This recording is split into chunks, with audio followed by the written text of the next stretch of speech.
नमस्कार, आप देख रहे हैं जस हिंदी टीवी। मेरा नाम है Neha Shukla. Decode the course.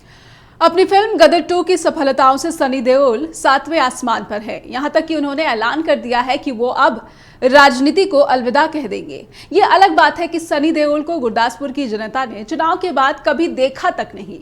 बाढ़ से परेशान जनता से मिलने के लिए भी बीजेपी के सांसद सनी देओल वक्त नहीं निकाल पाए। अब एक बैंक लोन की वजह से अभिनेता और बीजेपी के सांसद सनी देओल काफी सुर्खियों में बने हुए हैं। जिस तरीके से उन्हें बैंक लोन के लिए राहत दी गई, कई सवाल इसे लेकर पूछे जा रहे हैं। चलिए हम भी आज डिकोड करने की कोशिश करते हैं सनी देओल और उनके बैंक लोन से जुड़े रहस्यों को। सनी देओल ने बैंक लोन ले रखा है बैंक ऑफ बड़ौदा से। कर्ज न चुकाने की स्थिति में बैंक ने नोटिस पेपर में छपवा दिया कि सनी देओल के मुंबई स्थित बंगले को नीलाम करके वसूली की जाएगी।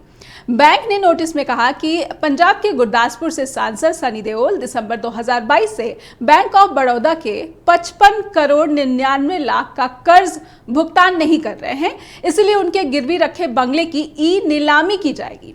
19 अगस्त को जब यह नोटिस अखबार में छपा तो सनी देओल से कर्ज ना चुकाने को लेकर लोग सवाल करने लगे। उन्होंने इसे व्यक्तिगत मामला बताया और टिप्पणी करने से इनकार कर दिया। हालांकि 2 दिन में ही बैंक ऑफ बड़ौदा ने तकनीकी कारणों का हवाला देते हुए नोटिस वापस ले लिया। अब सवाल है कि आखिर बैंक ने ऐसा क्यों किया? क्या सनी देओल अपना कर्ज चुकाने के लिए तैयार हो गए हैं? क्या बैंक पर कोई दबाव डाला गया है? बैंक ने जो कारण बताए हैं उनमें कितना दम दिखता है? आइए शुरू करते हैं जस हिंदी की पड़ताल। बैंक ऑफ बड़ौदा में क्या तकनीकी खामी है, जानने की कोशिश करते हैं। बैंक ने जो बयान जारी कर 3 कारण बताए हैं। पहला कारण, कितने रुपए वसूल करने हैं, सही जानकारी बैंक को नहीं थी। बैंकिंग सेक्टर के एक्सपर्ट्स कहते हैं कि बैंक ने जब अखबार में सेल नोटिस जारी किया तो इसमें स्पष्ट बकाया लोन की रकम लिखी हुई है, इसलिए बैंक का ये जवाब उचित नहीं कहा जा सकता। बैंक ऑफ बड़ौदा ने नोटिस वापस लेने का जो दूसरा कारण बताया, बिक्री नोटिस बंगले के सिंबॉलिक यानी कि प्रतीकात्मक पोजीशन पर आधारित था। बैंक ने पोजीशन के लिए 1 अगस्त को मुख्य मेट्रोपॉलिटन मजिस्ट्रेट के यहाँ आवेदन दिया था, जो कि लंबित है। जानकार कहते हैं कि जिस सरफेसी अधिनियम के तहत बैंक ने सेल नोटिस जारी किया था, उसी अधिनियम के तहत बैंक को यह अधिकार होता है कि वो सिर्फ सिंबॉलिक पोजीशन के आधार पर ही संपत्ति नीलाम कर सकता है। बैंक आमतौर पर बिना फिजिकल पोजीशन के एनपीए होने पर संपत्तियों को नीलाम करता है, इसलिए बैंक ने साफ तौर पर नोटिस में सिंबॉलिक पोजीशन की बात लिखी थी। बैंक ऑफ बड़ौदा ने तीसरा और मुख्य कारण बताया है कि बिक्री नोटिस प्रकाशित होने के बाद सनी देओल ने बकाया राशि को निपटाने के लिए उनसे संपर्क किया है। अब बैंकिंग एक्सपर्ट क्या कहते हैं इस पर? उनका यह कहना है कि बिक्री नोटिस प्रकाशित होने के 30 दिन के भीतर अगर व्यक्ति लोन चुका देता है तो बैंक नोटिस वापस ले लेता है। लेकिन गौर करने वाली बात यहां पर यह है कि बिक्री नोटिस प्रकाशित होने के बाद व्यक्ति को पूरा लोन चुकाना होता है।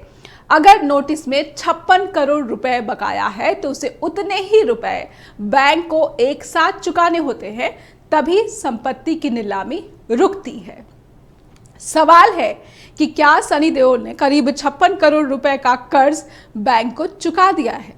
इस सवाल का जवाब फिलहाल बैंक ने नहीं दिया है।